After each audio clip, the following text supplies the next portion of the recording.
একজন আপু লিখেছেন, ম্যাম আমার নর্মাল ডেলিভারিতে যোনির মুখটা মলদারের উপরে নরম অংশ পর্যন্ত ছিঁড়ে গিয়েছিল, ডাক্তার সেলাই দেয়নি, এখন আমার ফাঁকা লাগে, এটা কি সেলাই করা যাবে? কখন সেলাই দিলে ভালো হবে? আচ্ছা, আমি সংক্ষেপে বলছি যে হয়তো বাচ্চা হওয়ার সময় আপনার যে জায়গাটা ল্যাসারেশন হয়েছিল, ল্যাসারেশনটা খুব ডিপ হয়ে গেছে এবং সেই জন্য যে যোনিপথের যে মুখটা সেটা মনে হচ্ছে বেশি খোলা খোলা, যেটাকে আমরা বলি পেরিনিয়াল ল্যাক্সিটি, মানে জায়গাটা একটু স্ট্রেচ হয়ে মনে হচ্ছে যে খুলে গেছে। সেটা আসলে আমরা প্রায় দেখি, এটা কোনো ভয়ের কিছু নয়। যদি আপনার ঘাটা শুকিয়ে যায় তাহলে এটা টেনশনের কিছু নেই।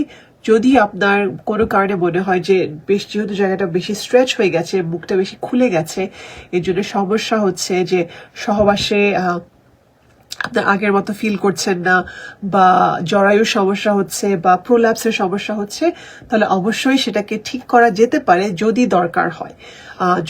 এবং সেজন্য আপনার দরকার একজন ভালো গাইনোকোলজিস্ট যারা কিনা এই ধরনের সার্জারি করে থাকে, তাদের সাথে পরামর্শ করবার। বিকজ যাদের এক্সপিরিয়েন্স নেই তারা হয়তো দেখে বলবে যে আচ্ছা কিছু করতে হবে না, বা যদি করেও থাকে হয়তো ঠিক মতো করতে পারবে না।